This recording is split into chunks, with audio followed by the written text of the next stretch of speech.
You're Gloria Steinem. Gloria? Gloria. Gloria. Gloria. I am. I want to write about the women's movement. What movement? Very few jobs actually require a penis or vagina. Well, all the magazine people said don't do a lesbian story in the first issue, so I feel like we need to do a lesbian story. Gloria Steinem should rot in hell. You can't associate yourself with those crazy women. I am one of those crazy women. Can we change the world? Yes, we can. She said women! How'd you get the name Man Killer? I earned it. You earned it. We gotta stop sucking and begin to bite. And we'll rise up. This is the year of women's liberation. Please, we'll rise up. If you avoid conflict, my darling, conflict will seek you out. The truth will set you free. But first, it will piss you off. We'll rise up. And we'll do it 1,000 times again. Good evening. I'm Rachel Cooper. I'm the Director of Culture as Diplomacy here at the Asia Society. And on behalf of the Asia Society, the Bradamus Center at NYU, and One Shared World, we welcome you to Women as Agents of Change in an Interdependent World. Our organizations share a commitment, indeed a passion, to build bridges, incite discourse, create opportunities, not only to listen to each other, but to really hear each other. Tonight's program is about women. Did I say women? Yes, women. And about creativity and about the nature of change and an understanding of interdependence, particularly in these challenging times that we're sharing locally and globally. Each of the women tonight will be sharing a part of our story, new visions, and now, to quote Gloria Steinem, without leaps of imagination or dreaming, we lose the excitement of possibilities. Dreaming, after all, is planning. So let's plan.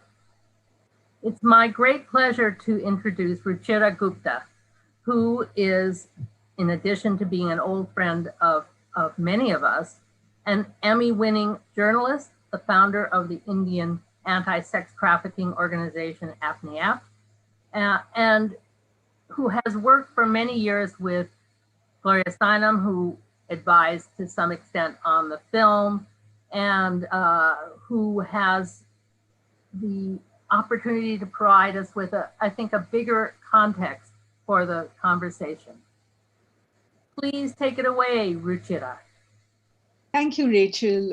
It's wonderful to be on this panel with Vishaka, Julie, and Gloria. Today is the evening of India's Republic Day. India gained independence from the British without a war. Both the country that I was born in and the country that I live in now, the United States, have stood up to British colonialism over the years.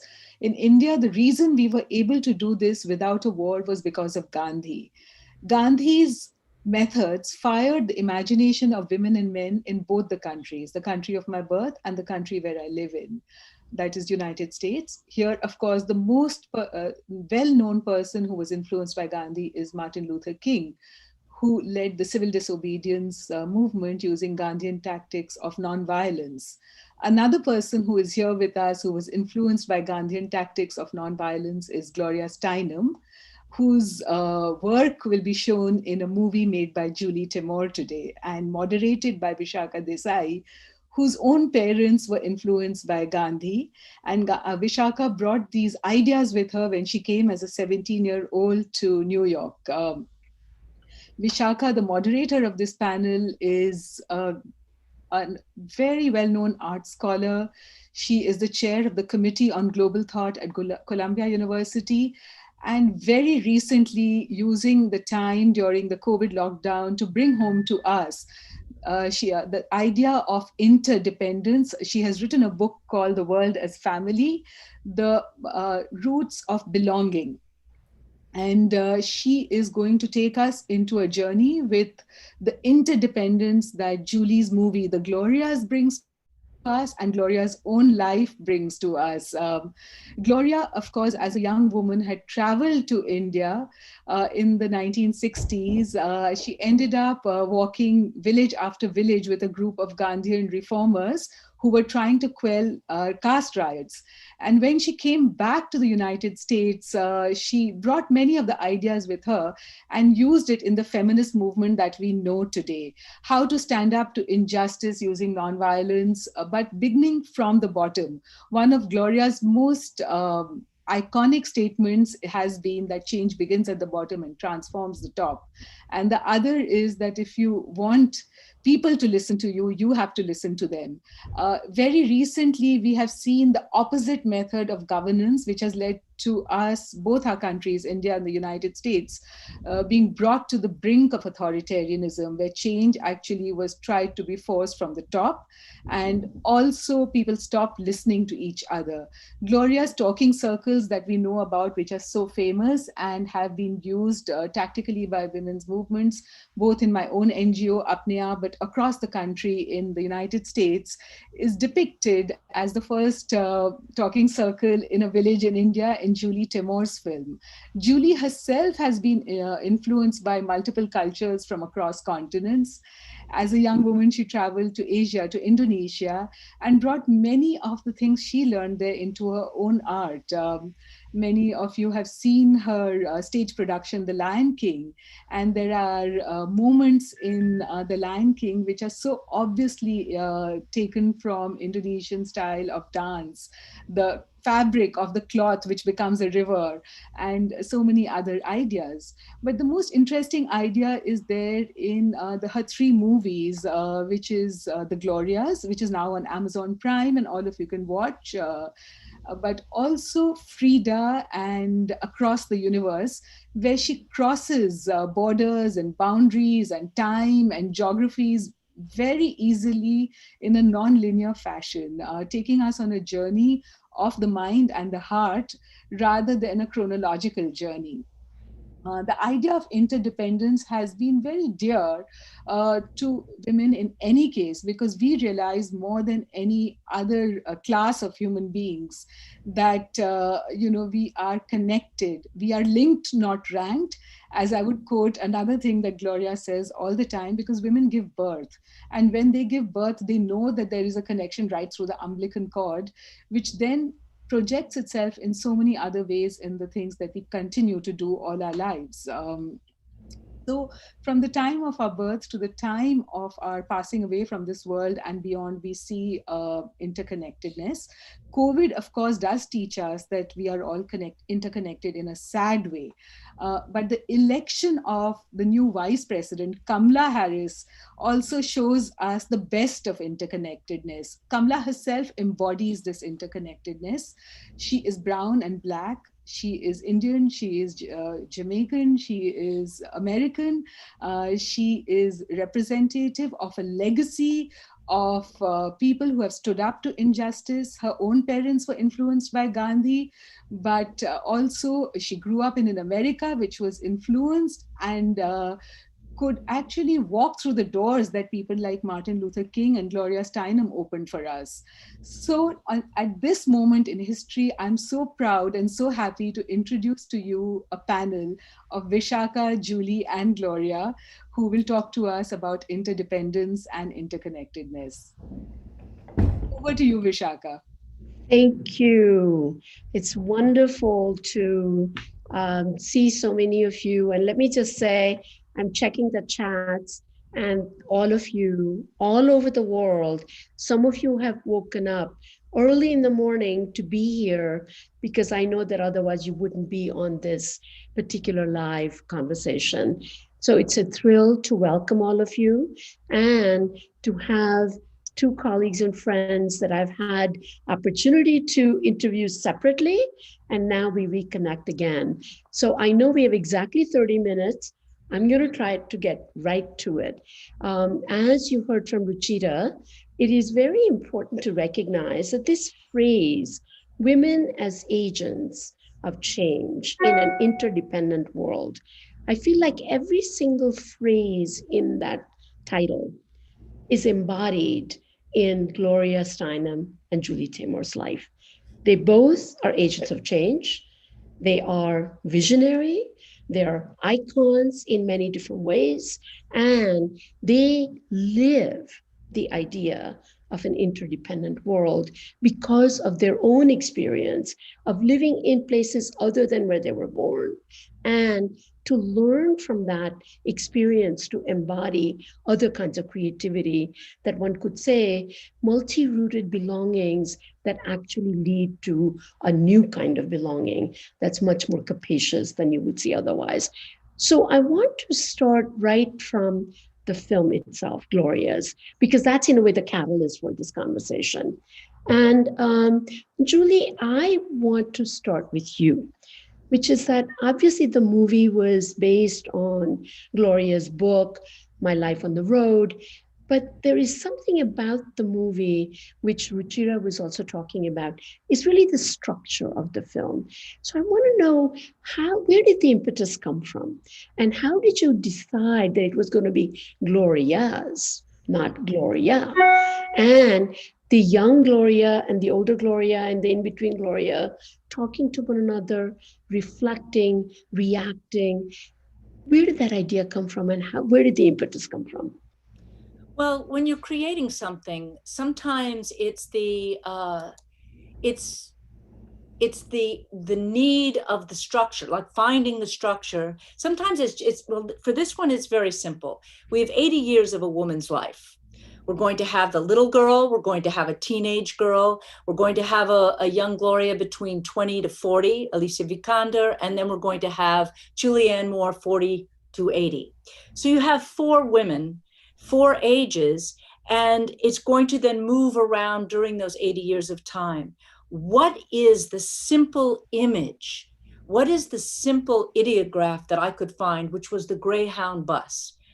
Gloria's story is a road story. It's a road trip. It's a road book, therefore a road movie. So in a way, it's the most simplest concept. It's absolutely the essence of how could I put that in one image? So I have a Greyhound bus that travels across landscapes. It's not specific. And that bus becomes the interior, that experience is the interior landscape, which allows the 4 Glorias, who are all the ages on that bus, forever traveling to the next demonstration, the next talk, the next Zoom conference, the next conference, whatever it might be. She's constantly traveling, but her different selves are traveling with her. This allowed for an abstraction of her story. It allowed for her story to have both an exterior journey, but also the interior journey. And these different Glorias could then talk to each other. They could actually comment or laugh or criticize or enjoy. And Gloria had said to me when I came up with this concept, which really was it's the glue, the interstitial connection between the different eras of her life. We can jump around in time because we're constantly going back to that moving bus. When I told her this idea, she said to me, how did you know? And I said, no, what? And she said that I often see myself across a street corner. I often see my other self, my younger self coming, and I watch them from a distance, and I wonder if they knew what I knew now, would I have taken that journey the same way? And if I could do it over again. So I don't know. Sometimes, you are on a wavelength together. And I think Gloria and I have felt that there are things that just, I didn't know, but I felt it. And I think that is, I believe, is so powerful about the movie, is because Gloria, whether you like it or not, you are an icon, the public image of Gloria Steinem right there. But then with that bus and the interiority of your life, and the way you felt and the way it reacted, was there anything, Gloria, in the movie as you saw it being put together that actually surprised you? That you were like, oh my God, how could it be? Well, what Julie is talking about right now surprised me because I have written about it, not in this book, in another book, our twin and triple selves, so that, you're walking along and you're remembering your child self or the young woman you were arguing with the wrong lover, or, I mean, you're seeing multiple selves. And that was something that Julie intuited and made real in the film, as well as totally inventing things like the Greyhound bus, which allows disparate people to travel through time and myself at different ages to be on the bus and talk to each other. Those are things that were just magical because she so well understood the spirit of the book and the spirit of a woman's story. May I add something as well Yes, to this? please. When you called Gloria an icon, I don't know if everybody could see, but Gloria went.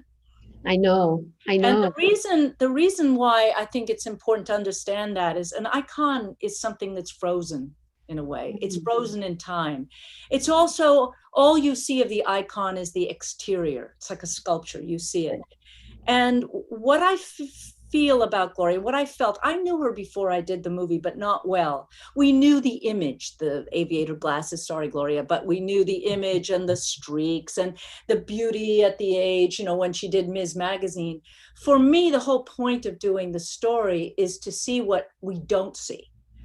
And Gloria has called it like Russian nesting eggs, that the idea, it's also the vulnerability. My job as a director is to see when she's sitting there so calm and collected with these misogynist guys who are saying all kinds of absurd things, what you would see on the outside is Gloria the way she is right now, just sitting there smiling, kind of like the way Hillary Clinton was when Trump was behind her.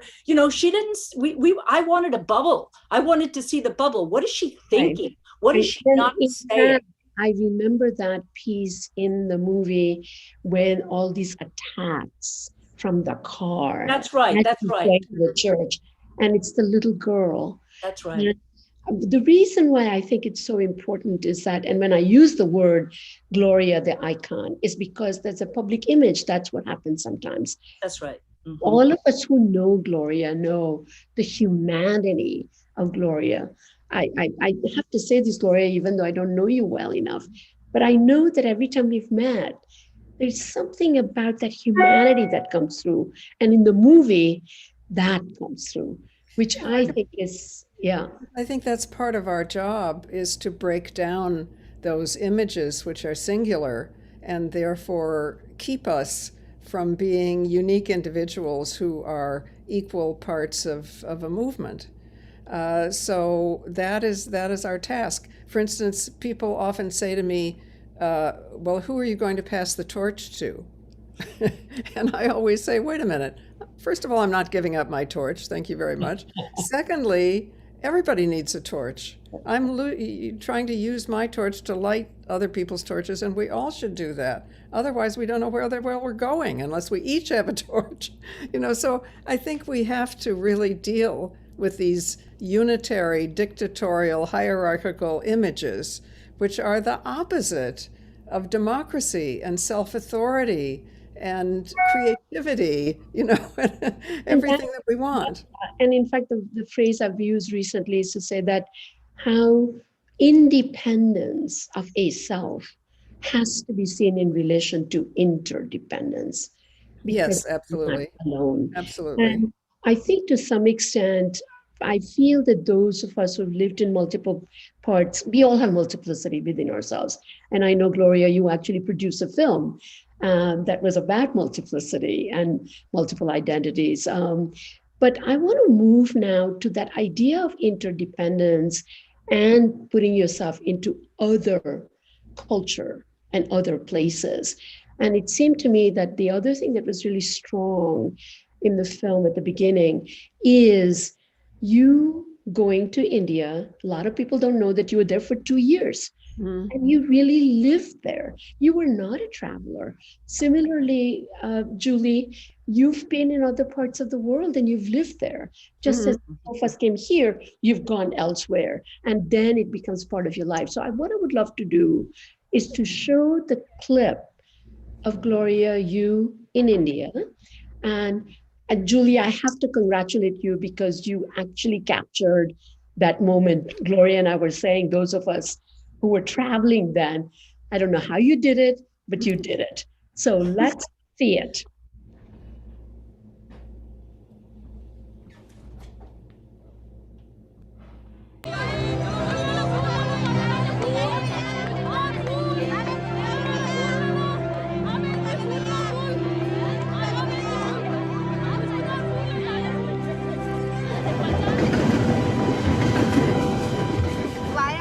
Traveling in a private car like most of the foreigners?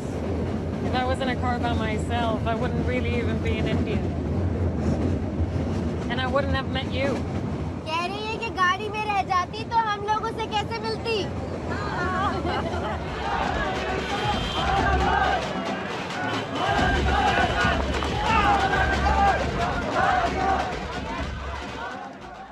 Madam Gloria. Yes. Yes, hi. But I'm afraid everyone is gone. Gone? Because of the riots, you cannot stay here. You may come with me if you like. Where? Village to village. They need other women to listen to their stories. Otherwise, village women will not tell what happened. They will stay silent. Yes.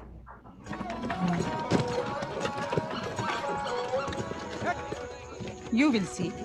If you hope people will change how they live, first you should know how they live. बहनों, आप बोलो जो कुछ हुआ यहाँ उसके बारे में। आपके अनुभव है यहाँ क्या क्या हुआ है? हाँ? आप कुछ बोलना चाहती हो? हाँ? हमारे लड़की के साथ बलात्कार किए थे हमारे ही सामने। My daughter was raped in front of her. और हम कुछ नहीं कर पाए। She could not do anything. फिर दूसरे दिन हम उसको दवाखाने में भर्ती करे, पर कोई कुछ नहीं करा। She took her to hospital. हमारी जमात में सर औरतों के साथ उल्टा हुआ है, बस कोई बोलता नहीं। मेरे साथ मेरा बेटा ने खेतों पे ले जाके मार पीट की, फिर बू को उठा ले गया। तो वहाँ पास लेवा गया तो बू ने तो ले गया, बेटा ने मारन पसंद नहीं आई। People don't speak about this. School के बाहर खड़े रहते लड़के और क्या छेड़छाड़ करते, कभी कभी कपड़े फाड़ देते, जिसलिए मम्मी पापा ने मना किया स्कूल जाने के लिए। कहूँ आया तो पूरा बालियान मंदिर ही नहीं दावत दे, पूर्व ही नहीं दावत दे देता मत।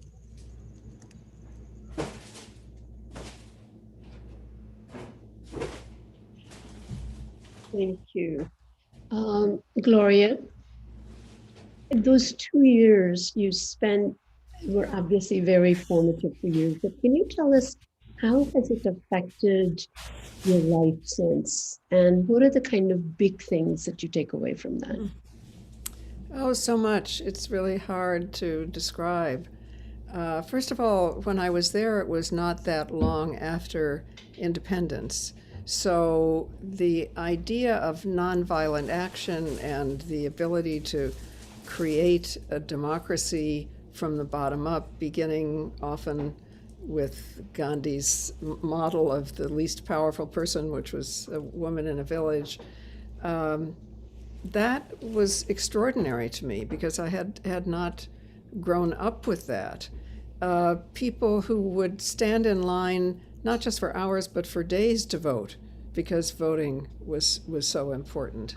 And the enormous diversity of India, from Kerala to the Himalayas. I mean, we are two very diverse, enormous democracies. We share that. But it made me realize so much. For instance, when I came home, I realized that I had been living in a white ghetto, actually, because however difficult the caste system and other things and other inequities might be in India, at least you see lots of different people all the time in the street. And I suddenly became outraged on my own behalf. You know, how dare my country put me in a white ghetto? I mean, we only learn from difference. We don't learn from sameness. So I literally got mad on my own behalf, which I think was quite healthy. No, my life was utterly transformed by India. My oldest friends are still there.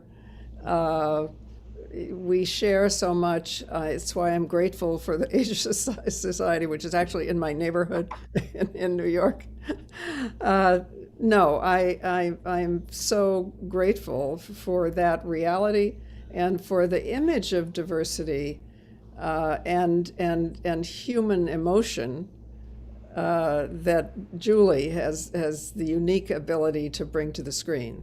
I mean, I think that as you mention it, it's so true that it's only when you go somewhere else, so many authors have written about it, that you go someplace to find other things, and in turn you find yourself through that difference. And Julie, you as well have spent tremendous amount of time in Asia and other parts of the world, but especially Asia, Indonesia, and the way you've kind of worked with your creative imagination. How would you say those experiences have formed who you are today? Well, yes, I was in Indonesia in the same way that Gloria went right after she graduated from college. I also, but 20 years later. You were there in 58 or something like that, right? Mm-hmm. And which is amazing. I went to Indonesia for 3 months on a fellowship and stayed 4 years. And I was on that train, on a third-class train in Java. And I was with those women and all the children and the whole thing. So for me, it was very familiar to go and try and shoot that. And we shot in Rajasthan and in these villages. But what I wanted to say where Gloria and I are aligned is we're both people who are, I think that we like to get out of our comfort zone. That's sort of what she's saying, that we're actually inspired by being brought out of where it's comfortable. And we are informed by that. When you said the thing about yourself, what is yourself? One of the other things I want to say is the most important thing about her book and about her and about the movie is that she is a composite. That's why it's called The Glorias. She is a composite of the people, especially the women, who have informed her life. So even in that little teaser, you saw Wilma Mankiller and Dorothy Pittman Hughes and Flo Kennedy and Bella Abzug and, you know, not just the famous ones, but Dolores Huerta. You know, these women they're not the Glorias, but Gloria is them. I mean, they are, I'm sorry, Gloria, if this doesn't feel right to you, but to me, because her major asset, and this is really what I feel, is her ability to listen. And in that scene in India, that talking circle, which was one of probably her first experiences in that circle, it was her capacity not to push herself out and be in that kind of, look at me. It is in her ability to take in, to listen to what people are saying and to process it, and then perhaps find a way to make things happen from it. And that is a very powerful female thing, I think. That when you talk about women as agents of change, I think it's their ability, because they've had to be behind the throne, their ears are wide and they're open. They're not out there saying, look at me, look at me, look at me, because it's not a very becoming thing for women to do, right? Women are not supposed to say, put the spotlight on me. So I got so much out of Indonesia. I mean, I was inspired by the theater, the dance, the puppetry, but it really was just not being in a place where let's put it another way. I like to create work that I don't know how it's going to end up. Now that was a terrible sentence. So let me try again. I'd like to take people to places they didn't know they wanted to go. Or that existed even. Yeah. That existed. And that includes me as an artist. Exactly. That includes me. I'm not interested. I mean, you may see me in everything I do, but every time I do it, I try to find the way that's appropriate for that story.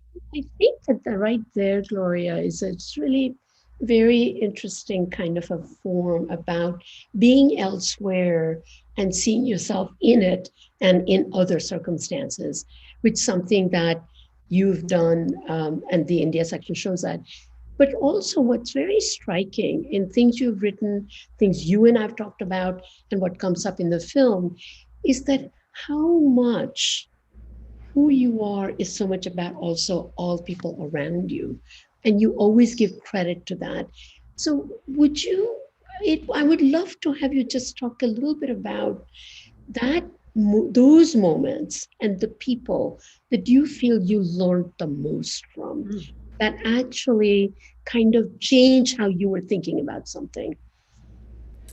Well, it was always clear to me that we learn while we're listening, not while we're talking. So, and especially as a journalist, as a writer, I think I knew how to listen long before I learned how to talk. In a way, we choose our professions, and I chose to be a writer because I didn't want to talk, And it wasn't until after the women's movement had begun in this country and I was being called upon to speak that I realized I had to learn that, even though I literally thought I was going to die if I had to speak in public. And because I was afraid, I asked, in that case, Dorothy Pittman Hughes, a woman, a friend who ran she was everything I was not. She was married, had children. She's a black woman, I'm a white woman. It just made sense and she was fearless, a great speaker. So in that way, by compensating for my own fear and going out together, we each discovered that we had audiences that we never would have had by ourselves, that we learned from each other. When she wanted to stay home because she had a baby, then Florence Kennedy, the great Florence Kennedy, took her place. Then Dorothy Pittman Hughes. I think how we get where we need to go is to be honest on the steps along the way and to compensate for our fears realistically, and also to try to fill the need realistically at the same time.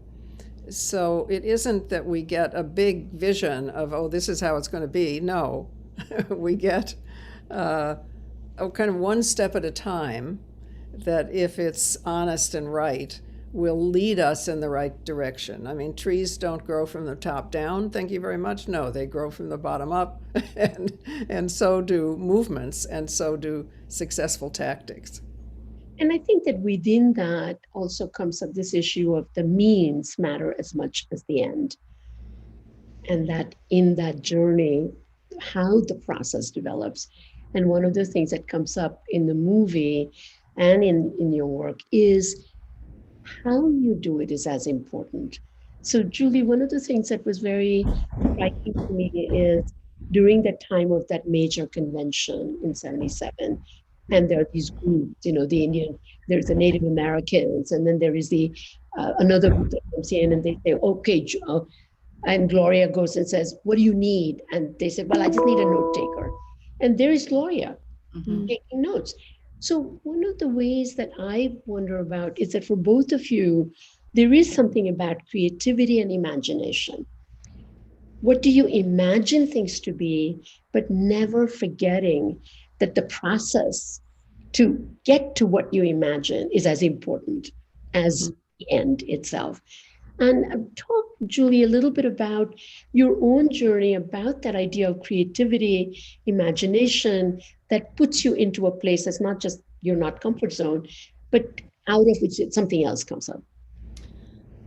Well, I'm in a profession that is really a collaboration. So as a director or as a writer-director, I can have an idea, a story, but then there's going to be all of this room for collaboration. There's going to be designers who come in and work with me in a film, a director of photography. There's going to be locations. There are all the other elements that then will add to my the beginning of my imagination. And what is very exciting is that everything changes then along the way. You have to be adapting. You have to constantly be confronting difficulties. It's raining today. We go, I mean, big ones and small ones. And I think that is the joy of the process. You know, when you say that thing about how you tell the story, or the process of making the story or the work of art is as important as the end piece. That goes for me even in theater, because I do a lot of theater. And if you look at The Lion King, for me, it wasn't about just the story of The Lion King. That was important, but how I told the story had as much meaning as the story itself. So the art of the making of theater, seeing how the puppets were moving, watching it, not trying to make it a magic show, not trying to have it be blue screen and like in a film where you don't really show the people. And I think that what happened there, and why it's been so successful for 25 years all over the place, is because people connect in their DNA to the beginning of imagination, the beginning of creativity, which would be to look at what I'm saying now. This is a rabbit. If I had a light here and a screen there, you would see the shadow of this rabbit on a cave wall. And how children will take a little stick and a rag and they'll make a warrior out of it. And this kind of DNA connection to the earliest times that we have as in make-believe, you know, in suspending your disbelief, as they say. This is what moves people when they see The Lion King. It's not just the story, it's how it's told. And I think that that's the same in The Glorias. How the story is told really affects people, not just the story itself. That actually, I want to move to the next question, but also, Gloria, in the movie, and again, things that you've talked about a lot about, is your own experience with actually Native Americans, and how you also got something different than just saying that we are going to empower people, but that you're part of that community. And go ahead. Yes, in continuing what Julie was saying, I think the means are the ends. You know, we sometimes try to distinguish the ends from the means, but the means we choose dictate the ends we get. We might have to be violent in self-defense, but the truth is that aggressive war doesn't lead to peace. So the more we Very can... Kantian message, absolutely. Yeah. The more we can encompass in the means we choose the ends we want, the more likely we are to be successful. It just makes sense. And yet we justify unequal and violent means by supposedly desirable ends. We just have to understand that those two things are organic together. Is there a monster outside somebody's room here? There's a windstorm going on outside, and so the tree outside my door is pounding on the door, the branches. Sorry about that. It's called The World is With Us, right? Right. Never avoid it. And speaking of which, I know we do want to come to this moment. And the movie ends with the moment before the election of Trump. Beginning of the end of the beginning, where we are. Before we actually talk about it, let's just look at that very last segment in the movie, just to remind us where we were, and then we'll go finish up this conversation.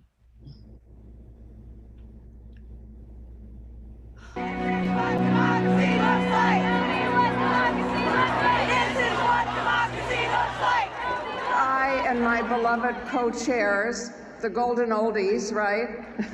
Harry Belafonte, Dolores Huerta. We may be the oldest marchers here today. So I've been thinking about the uses of a long life. And one of them is that you remember when things were worse. Thank you for understanding that sometimes we must put our bodies where our beliefs are. Sometimes pressing send is not enough. We are here and around the world for a deep democracy that says we will not be quiet, we will not be controlled, we will work for a world in which all countries are connected. God may be in the details, but the goddess is in connections. We are linked, we are not ranked. We are the people, we have people power, and we will use it. This is the upside of the downside.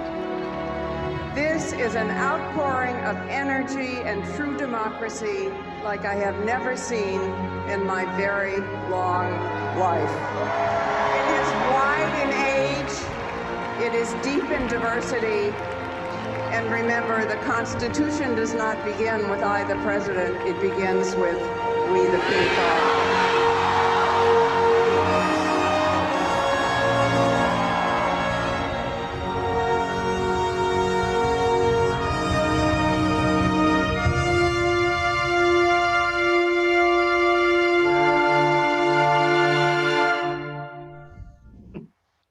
Seems like a long time ago.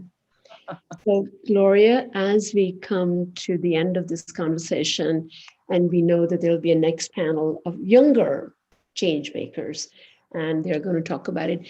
As you reflect on that moment, the upside of the downside, and here we are, Kamala Harris is just elected.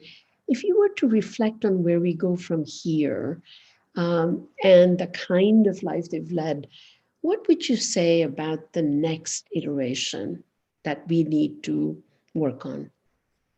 Well, first of all, it's not for me to say or to dictate. It's for each of us to try to reflect what we want in each of our actions. But I'm very glad that that Julie chose to end the movie that way, because that is actually the future.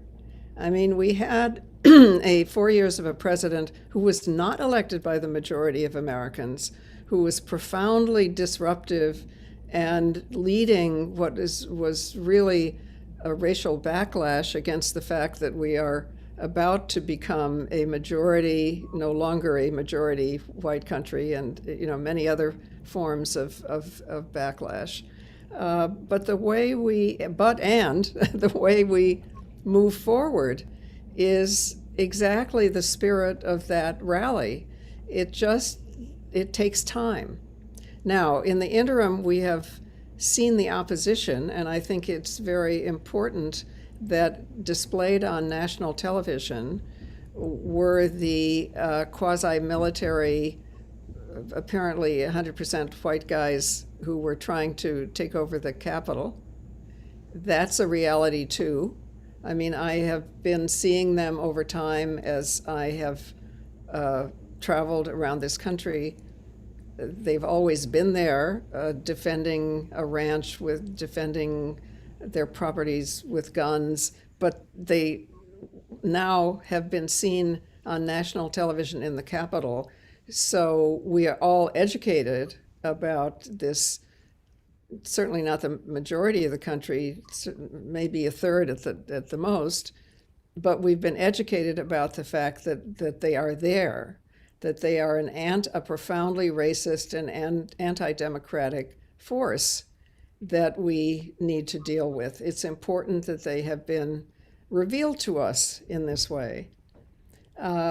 So, the more we, I used to come back from wandering around the country and say, there are these guys out there with guns defending their, and people in New York would say, oh, no, that will never happen. So now we've all seen it, and that is very important and helpful, because we need to act in the real world.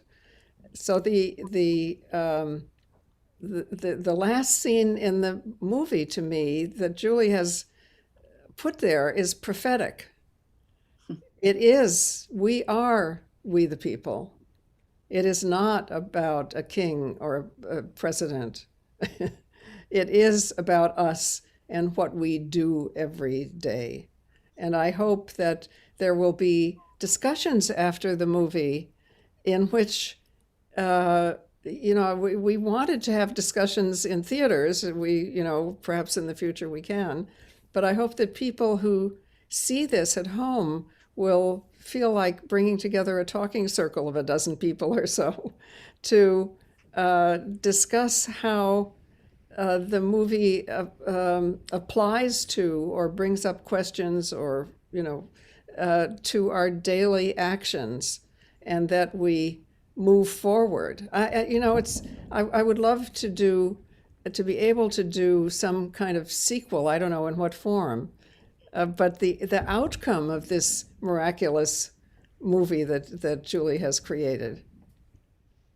So I think that right there is a perfect place, unless Julie, you have something last minute to say. But the truth is that there are thousands of people on this webinar. Each one of us could create the talking circle, get some friends, watch the movie, talk about it, issues that come up for you, where you were there, when you were there, and where do we go from here? And for young people, what are the questions that are not addressed? The fact that some things were not available nor thought about then. What are the new questions? What are the new systems that we need to go? What would a young Gloria today would do that she may not have done when she was young, right, Gloria? Yes. So thank you so very, very much. All of you out there, please join me in a virtual clap for our two wonderful panelists. And thank you so much for joining us. And Rachel, take it away. Thank you. Thank you. Thank you all. That was a wonderful conversation, and I know it left us all wanting more, but there is more. It's just going to be a different more. I do want to let you know that the Glorias is available, at least in the US, on Amazon Prime, and we're hoping that it will be available worldwide in the coming months. So again, thank you. Terrific. I'm now going to introduce Olga Garay, who is an amazing thinker, a real visionary in the arts and in thinking about creativity. And her work has spanned being a funder, being a producer, creating international festivals and networks, and really she lives the interdependent world. And her bio, of course, is on our webpage, but I can't say enough about how appreciative I am that she will moderate the next and introduce the next session. So, Olga, take it away. Well, thank you, Rachel. And I want to make sure that I thank the Asia Society and the New York University's Bradamus Center and One Shared World for inviting me to have this conversation. We have an amazing team of very accomplished women who will be joining me in this part of the program. They are Sayu Bhojwani, Erika Dickerson-Despenza, and Ruchira Gupta. I wanted to remind the people who are watching that the focus of this next session is to explore the inspiring ways in which culture, creative thinking, and the arts are giving voice to a new generation of women's activism. Two of our panelists are not direct artists or involved directly in the arts, although they certainly infuse their work with artistic pursuits. And the third is a poet, an accomplished poet and playwright.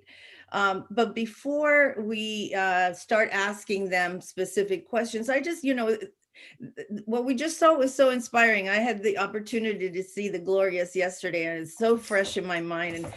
And before we came on the panel, we had an opportunity to talk to Gloria and to Julie. And I said that when I started watching the film, I thought it was going to be a documentary. I thought we were going to be watching, when Gloria Steinem was, 16 years old, she did this.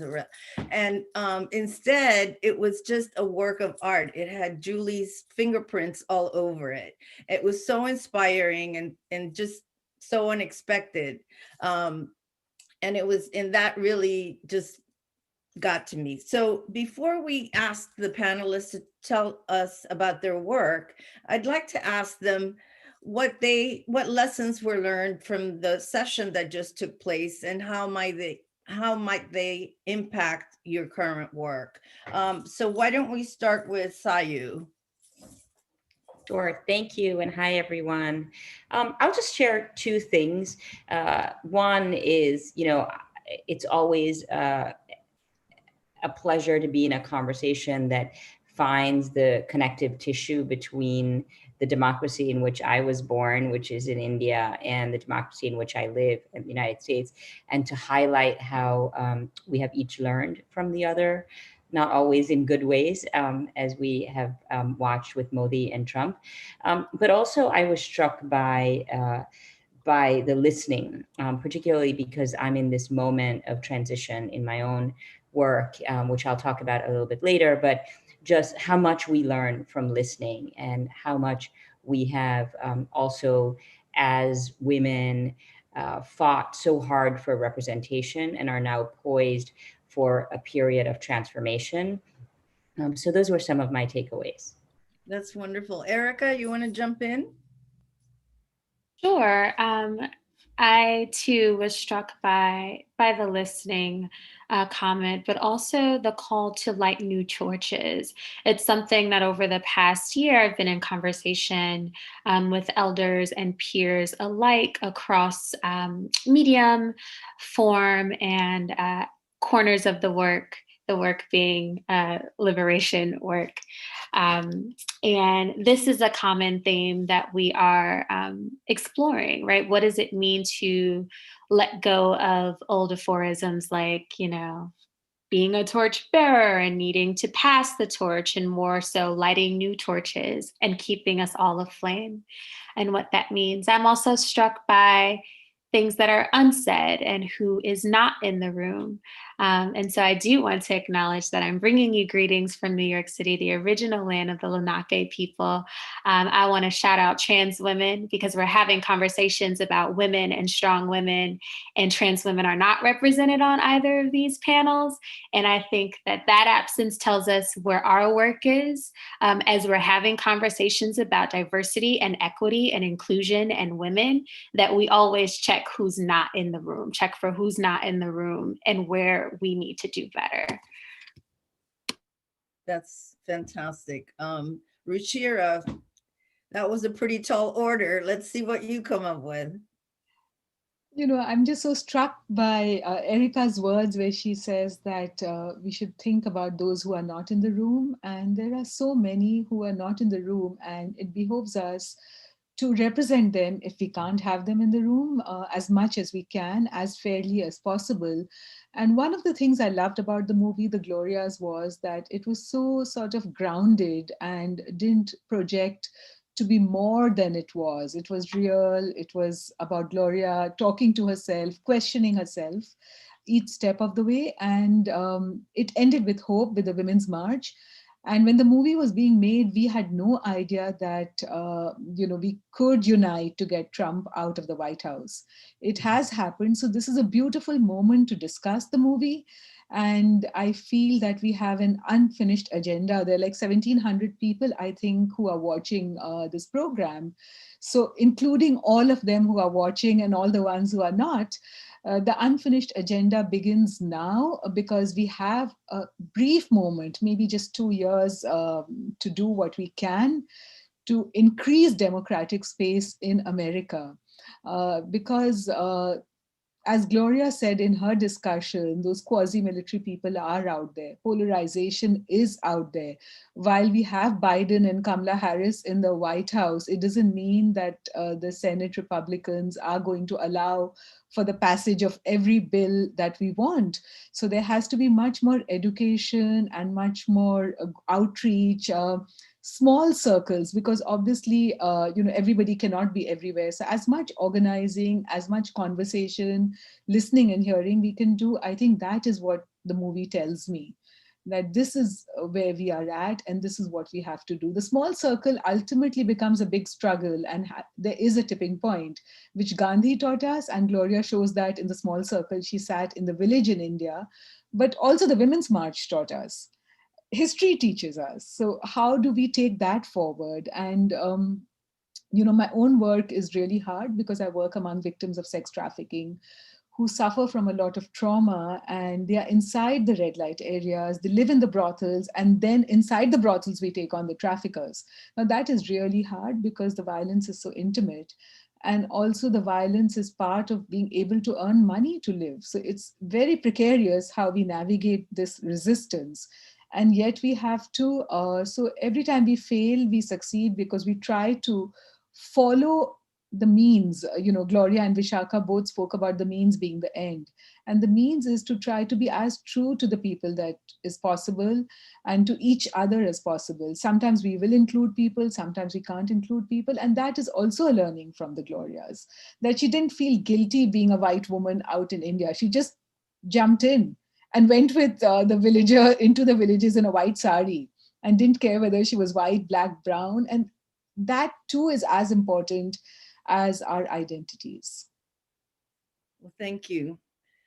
So it's been said a couple of times that about 1,700 or more people are listening to this session. And so it's probably safe to say that not everybody knows about the important work that each of you is doing. So in this next session, I'd like for you to tell us a little bit about your work. I'll pose a couple of questions just to get the ball rolling. And let's start with Sayu again. I know that you've just started a new organization called the Women's Democracy Lab. You established it last year, specifically to help women of color enter the political system to run for office. And that is a remarkably important thing. As I think Gloria said in her last speech, that the good thing is about the present is knowing that there has been change from the past. Obviously, I completely mangled that, but well, but you get the point. Because of the structure of this conversation and the lens of the arts and culture and creativity, Sayu, I'd like you to talk about the place of storytelling and celebrating culture in the work that you have done, not only in this new organization that you have established, but also as in your work as the New York Commissioner on Immigration Affairs. So tell us about you and your life's journey. Okay, well, so I'll tell you a very short part of my life journey. Otherwise, we'll be here all evening, and I don't want to. I want to make sure that my fellow panelists have a chance to speak. So first, I feel like it's important to acknowledge that artists and activists share in common this idea of imagination and visioning, right? Like this is what we are both able in different ways to imagine a world that is different than the one we are in. And so I think that's very much the impetus for all the work that I've done, is to believe that it is possible that we can have a world that is rooted in our collective liberation, and that it is our responsibility to create that work. And by our, is all of us, it's activists, it's artists. In the work that I have done for the last 10 years, I have been focused on achieving greater representation. And I think that is a journey that a lot of us have been on, right? Like, how do we get a seat at the table? How do we get access to fellowships and grants and have our voice heard? And I think many of us now understand that we need to move much further than representation to transforming these systems. And the shift that is taking place in the work that I'm doing is to go not just focus on getting women into office, but supporting them once they're there, so that we are able to transform these systems, which were never designed for people like us, for women like us. They were never, first of all, they were never designed for women. And they were certainly not designed for Black women, immigrant women, Native women, women of color. And so the Women's Democracy Lab is really situated in that intersection between race and class, and ensuring that women are not, women do not have to struggle to serve in our democracy as a result of their race and class. And so it's a set of experimentation. It's, you can call it my way of expressing creativity. What are the different programs and stopgap measures that we need to play with until there are so many more of us in the system that we can create true transformation? That's the journey that I'm on currently. But throughout my time in the United States, I have been keenly aware of how people like me are unseen and unheard. And so in all the work that I've done at the youth organization I started and as the Commissioner of Immigrant Affairs, it has been important to me to build our narrative ourselves. And the narrative that we hear about immigrants is often as units of labor, right? Units of production, like what do immigrants bring to our economy? And so when we started Immigrant Heritage Month back in 2006, it was with the idea that the culture and heritage of immigrants, what our whole selves needed to be brought into the conversation. And that was the idea. It started very small, and it's an established part of New York City's calendar now. But really, it was about ensuring that we could be seen in our fullness and seen in our wholeness, and not just as units of labor. That's a really astute way of thinking about it. I'm an immigrant myself, and came to the United States when I was 8 years old by myself, well, with an uncle. And the journey that my family took, I think, was probably more privileged than many other immigrants in the United States. But I'm very clear and always very proud of the fact that I am an immigrant, and the fact that immigrants have been denigrated so much during the past 4 years is something that we just have to put a stop to right now. And I just want to add one other quick thing, because you raised this point of, I too had a relatively privileged entry into the United States as an international student. But I think what happens is that there then becomes this good immigrant, bad immigrant frame that is repeatedly used and was even used in some ways by Obama. It's used by Democrats and Republicans in the United States. There was his famous term, families, not felons. And this dichotomy between who is giving to the country and who is not, or who's taking away, I think is very problematic, because we should be valued for our humanity and not for what we do and how we are, et cetera. Thank you for adding that. Erika, you are the artist in the panel. I want to read from your biography. It says, you're a Black queer feminist, poet, playwright, and cultural memory worker from Chicago, Illinois. As we talked this morning, you were sharing with us that your work really is centered around systems of oppression, especially anti-Black oppression, as it relates to the environmental justice issue. That your heritage very much is rooted in New Orleans. And it brought me back to the mid-90s when John O'Neill, who was the founder of the Free Southern Theater that then later became Junebug Productions, that's still active today. They did a major conference with urban bush women around the whole idea of environmental racism, which was a concept that was new to me at the time. Here we are, 30 years later, and we're still having those same battles. Could you talk a little bit about how you bring light to the subject through your art? Absolutely. I would say that my creative work, which is a vehicle for my political work, my work in this world is to politicize and further radicalize folks around issues of socio-political importance that affect our daily lives, right? That influence, if not overly determine our material realities. And the hour that I'm particularly speaking of are Black women and girls. I'm using the term Black to speak to the diaspora of folks who were stolen and came here by force, right? And are living in the Caribbean and in Canada and in the United States and so on and so forth.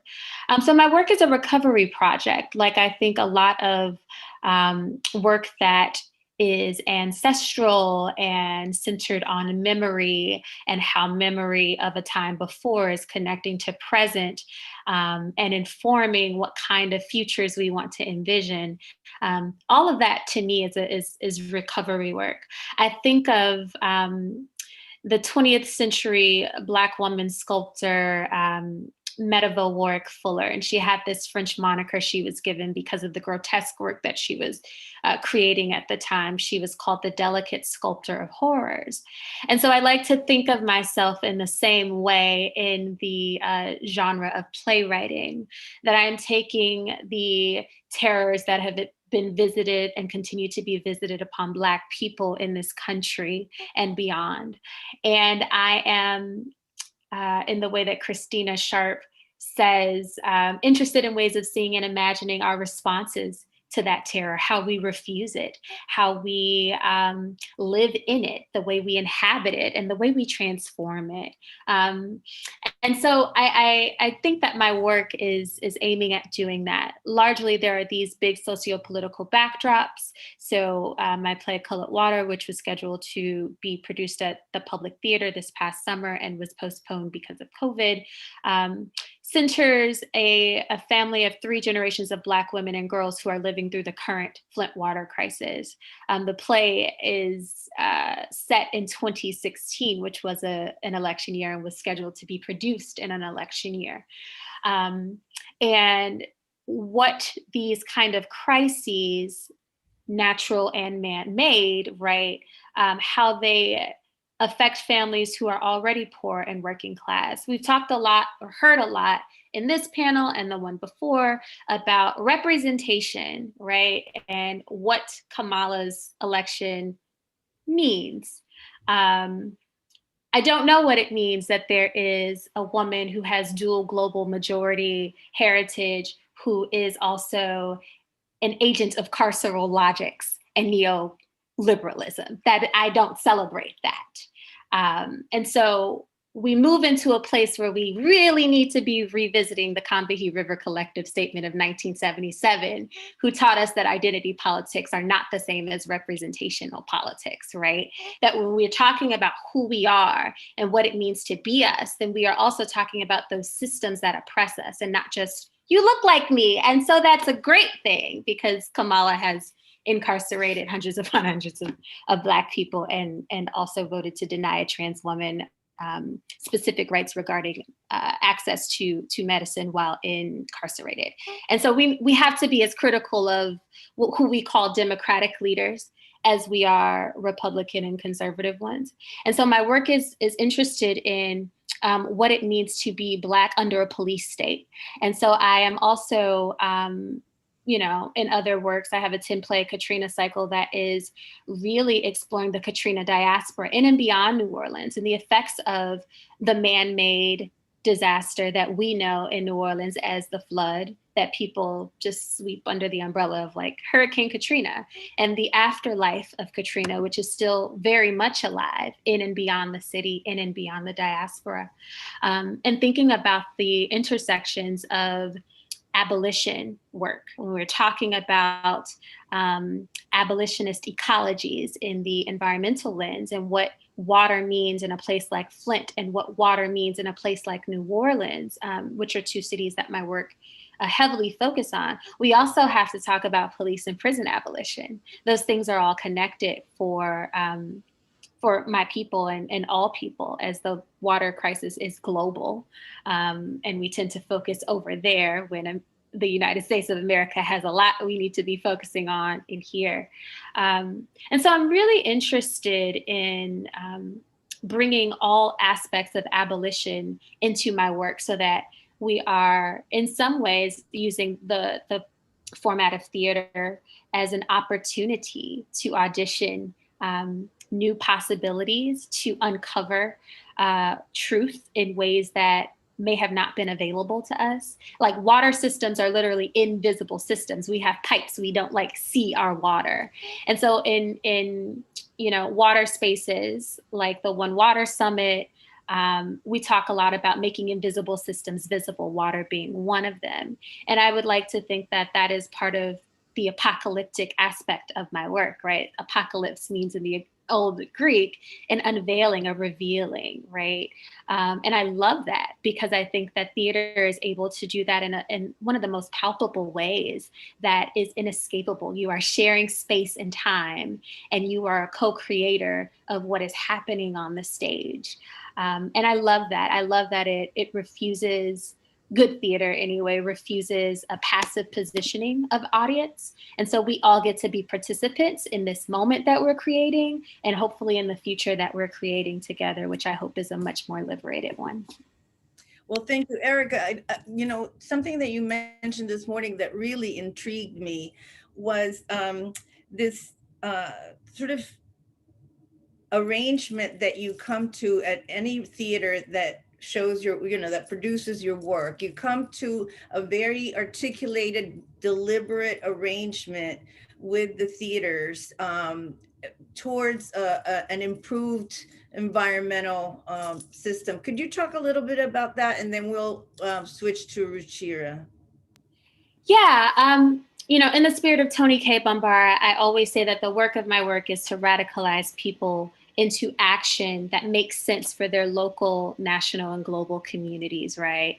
And I say that because the play is the vehicle. And so when I'm in a theater space or theater is contacting my agent or me about wanting to do the work, my first question is, so what is your commitment to the local community regarding this issue? Because it's not just happening in Flint, it's also happening in North Carolina and Chicago and what happened with the hurricane and the flood thereafter in 2005, we're seeing the failure of government today in COVID, right? So what did we learn? So I always ask, what is your commitment to the local community regarding this issue?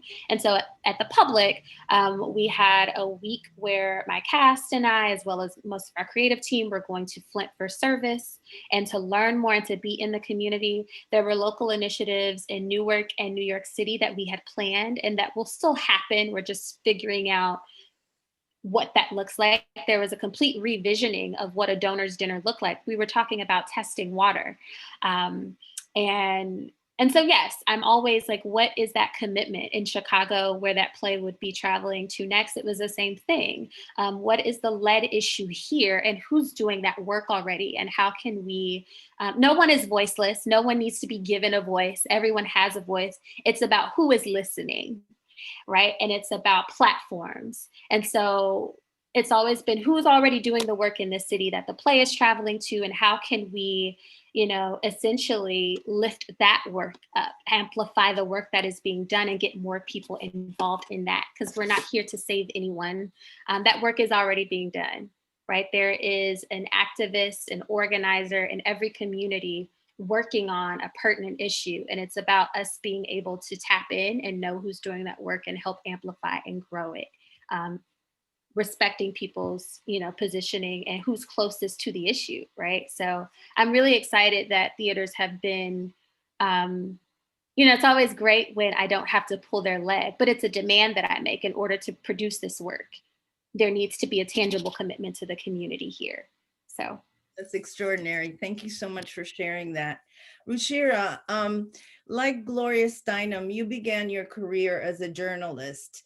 It hasn't been, I'm a journalist from 1980 to 1990, and then from 1990 to 2000, I'm an activist. And then it's been a very flowing and very organic career. So I want you to talk about that. But you are really using the arts and creativity very much in the way that empowers women who have been trafficked, young girls, women, sometimes that generation after generation after generation gets into that cycle of prostitution. And the way that you use the arts and creativity as a tool for addressing trauma, for building community, for literacy, for financial independence.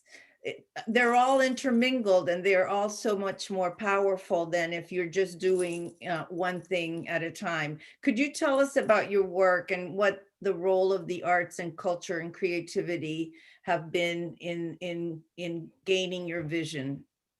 My own journey also began as a storyteller. For me, journalism was just a way to highlight what was unfair in the world. That's how I became a journalist. And then I was walking in the hills of Nepal at some point and came across rows of villages with missing girls. And as a journalist, I followed the trail and I found that a supply chain existed from these remote villages to the brothels of Bombay, 1400 kilometers away, of little girls. I ended up making the documentary, which won me an Emmy, but I wanted to do something more because as a journalist, I'd covered war and famine and hunger. But I also caste conflict and religious conflict, but I had never seen this kind of deliberate exploitation of one human being by another. So intimate, right? A 50-year-old man on top of a 10-year-old girl, raping her, and a whole ecosystem in that red light district, which are all living off this exploitation. So I told the story, and telling the story changed my life, which Erika will understand because I hung out in the brothels, getting to know the women, understanding their lives, talking to them. And that's how Apne Aap started. Apne Aap means self-action in Hindi. And when I was making my documentary, a man had pulled out a knife, trying to kill me, saying, "I won't let you make the movie." And it was 22 women in prostitution who surrounded me and saved me because they said they wanted to get their stories out. So the first rescue was really by the women. And Apne Aap was born out, in a sense, out of that moment, because we realized that collective self-action by even the most marginalized and vulnerable can save lives. So that's how we began. And over the years, of course, we learned how to make our work more sophisticated. But storytelling is very much a part of who I am. I tell the story to amplify the voices as truly as possible of the most marginalized and vulnerable people I know, the women in prostitution, their children. I work among communities of groups known as denotified criminal tribes. These were nomadic groups who were labeled as criminal under British colonialism, and they were not allowed to access jobs. They were not allowed to live in brick houses. They were made to forego all their manufacturing and trading skills because the British simply wanted to replace them with their own big companies. And these people were so marginalized that they ended up just being sexually available for landlords and the British authorities. And through a series of historical encounters, they began to believe that their fate was to be prostitutes and pimps. And I work in such communities in Bihar and Calcutta and Delhi, where we go in and try to break this cycle because nothing is inevitable, certainly not exploitation. And to do this, the idea of memory, cultural memory, because most people of these people don't even remember where they came from, what their skills were, who they are, to recapture that memory, then to overcome the trauma. Art has been such an important method. I don't want to use the word tool because it's kind of limiting. It's so much more, it's like life. So singing, dancing, miming, sharing stories, sitting in a circle and sharing stories, writing if they can write, or taking dictation for one woman who can write will take dictation for another. And through these drawing, all of these are methods we use to overcome trauma, but also to express exploitation, because how else do you do it if you have been silenced historically and in the moment?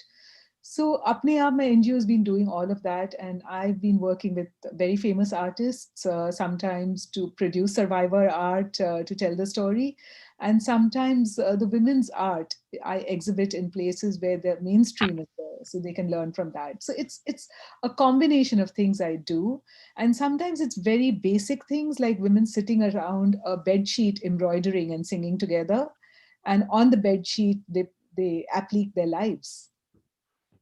That's wonderful. I think that, thank you for correcting me that it's not art as a tool, it's art as life. I think that that's a beautiful metaphor, because it really, that's one of the things that,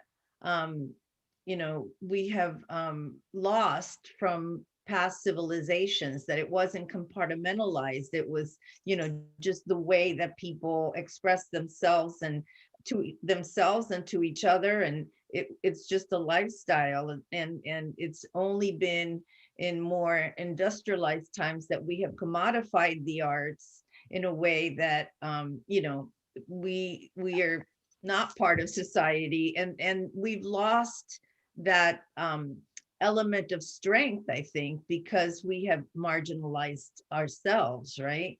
So we don't have that much more to go, but I do have one sort of wrap up question, which is, we all saw the Biden-Harris inauguration, and we saw Amanda Gorman, who read her wonderful, or actually she acted her wonderful poem that really was able to capture, I would say, Americans' failings, and yet the future for the hope for the future and the hope for young people. And so I'd like to spend the last few minutes that we have together as a panel with your impression about what is the role of the women's movement and for the younger generation. How is it embodied? And since I already have you on camera, Ruchira, why don't we start with you? One of the things I realize, and I feel the big challenge is going to be, and where the work is at, is to deal with fascism. And I have used the word very deliberately because I have seen how slowly fascism has eroticized violence. And I see this in my work every day when I deal with prostitution and systems of violence inside that people want to legitimize it as work, but it is basically body invasion on a daily basis. And then the lead up to the normalcy of pornography, where people are being raped all the time. So this alienates the person from their bodies, but it also alienates us from each other as we begin to connect sex with violence. And now with these quasi-military groups attacking the Capitol Hill, and if we look at the history, it's so much based on misogyny, and it is so much based on violence against women. We saw that in the language that Trump used, but we also see this in the language of the Proud Boys. We also see this in among other white supremacists, how they also try to create a hierarchy in their homes between men and women. So I think the big task for the women's movement in the coming years is going to be to denormalize sexism as much as we challenge fascism. And we will have to understand that race and caste in my country both actually are based on controlling women, because only by controlling women can you reproduce race or reproduce caste. And the hierarchy is created inside the house, because that is where we first learn that it's all right for one group of human beings to order and one to obey, one to get paid for their work and one not. And then we get used to a head of the household who can take decisions right or wrong and start voting for a bully as the head of the state. So I think the women's movement will have to bring this to the center of our struggle against race, against fascism, against caste. Thank you. Erika, you're probably the youngest one in this whole group. Why don't you tell us what your take is on the hope for the future? Young people always lead the way. If we look at movement history, we see that very clearly, that it is It's the children, it's our teenagers, it's our young 20 somethings. And so my wisdom tradition tells me to look toward the children. They're already abolishing gender. There has been a lot of heteronormative language on these two panels. And I think that, you know, when we talk about what is the role of the women's movement, my first question is which women's movement? Because there is the white women's movement and always has been. And when we talk about the waves, we are generally talking about white feminism in America. If we're talking about what used to be called the third world women, right? Women of the global majority who have come together, united in fighting for common oppressions, and then united within their own people groups to fight things that are specific to their place in the world. It depends. It depends on who we're talking about. What I do know is that trans women are leading the way and we must listen. What I do know is that the youth will always tell us what's next and what's now. As far as the global majority, I see a much more robust movement happening. I see the abolition of gender and gender dynamics. And so when we talk about the destruction of a white supremacist, capitalistic, patriarchal, imperialist society, it is always the people who are on the margin of the margin who will lead the way to liberation. And so if you are not those folks, fall back, follow, ask how you can be of use, or, you know, work on eliminating racism in the white women's movement. That is your work. So yes, it's a lot of listening and listening to the children, listening to young people, listening to trans women, to non-binary folks, right? Like those are our leaders. And it is a decentralized movement. It is a leaderful movement, but it is decentralized. We are not putting folks on pedestals. We are not saying we need one charismatic leader. No, that's not the future. And so I'm excited about this new world that folks are creating who have vision generations and generations and generations beyond what many of us may be able to see right now. And that is exciting to me, the long vision. Thank you. Thank you so much. Sayu, why don't you just wrap this up? We have a couple of minutes left. I'd love to hear your thoughts on the future. I am gonna take Erika's advice and fall back and just leave those words because I think that was all really well said. Well, thank you. I really want to thank all three of you. This has been a fascinating discussion. And as we said this morning when we had our little rehearsal, we could go on for 3 more hours, but we just have to wrap it up. And I will do so by introducing an old and dear friend of mine, Jacqueline Davis, who was the former executive director of the Performing Arts Library in New York City, and she's currently a member of the Bradamas Center's National Council. So welcome, Jackie.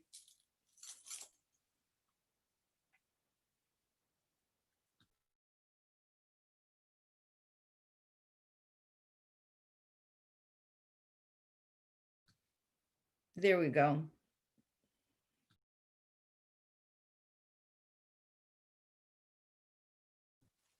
Okay, and now I'm with you. Hello, everyone, and I thank you so much for joining us. I want to thank the Asia Society and especially Rachel Cooper, who did so much to organize this evening, as well as the Bradamas Center NYU for producing this exceptional program in association with One Shared World, a worldwide movement to recognize our interdependence. And a very special thank you to Julie, Gloria, Erika, Ruchira, and Sayu for sharing their work and their valuable insights with us. And to Olga and Vishaka, our moderators, we're so grateful to you for sharing your time this evening. To mark International Women's Day in March, One Shared World, the Bradamas Center NYU, and the Asia Society are planning an event bringing together women leaders in an intergenerational conversation to speak about activism and interdependence, past, present, and future. What lessons can be learned? Has activism changed in recent decades? We certainly hear that from our speakers tonight. How can they and we work together to impact change in the world? So do join us for a conversation featuring women leaders from around the world, and you'll be getting more information about the date and the time, et cetera, in the future. Now, to the next and very last section of our program. During the inauguration, as Olga said, Amanda Gorman shared with us her poem, The Hill We Climb. I was reminded of another young poet who also moved us deeply. Her name is Lydia Mason. She won the Constitution Day Slam in 2018, sponsored by the NYU Bradamus Center, with her poem called Dear America. So we've been given our marching orders tonight. See the film, The Glorias, hold the light, do something with it, get together with groups. And for now, Lydia's poem is going to close our evening. Thank you again so much for being with us. Dear America, I think we need to talk. The constitution of this relationship isn't working out. I think we need an amendment. On our first date, you promised I would always be free to express myself. But when I told you how I hated the way you looked and your racism, you threw tear gas in my eyes and convinced me I was only crying because of your beauty. On date 2, you said I would always be protected around you.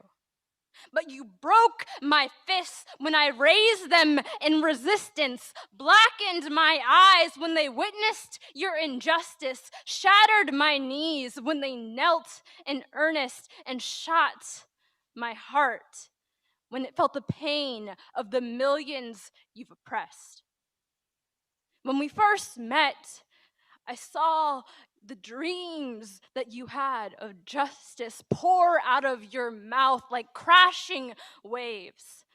Hopes of freedom and equality collided through the air. You said it would always be us, we the people. I thought we were the perfect union, but how could we be perfect when the gifts you gave me were stolen? The labor of the black slave, the land of the Native Americans, the freedom of the imprisoned Japanese, the dreams of the undocumented immigrant. On our 13th date, you promised things would be different, that you would finally learn how to love me. But your love affair with shackles and chains is far from over. You just gave it a different name, told me I deserved it because I broke your rules, that I took the wrong steps, that I was in the wrong place at the wrong time, that I didn't even deserve to be here. Dear America, how am I supposed to win your game when you decided I would lose before I could even play? Dear America, you were never great. You just told a great story. One I hope comes true. But until it does, I'll be standing here, being your guiding light. Signed, your lady always, Liberty.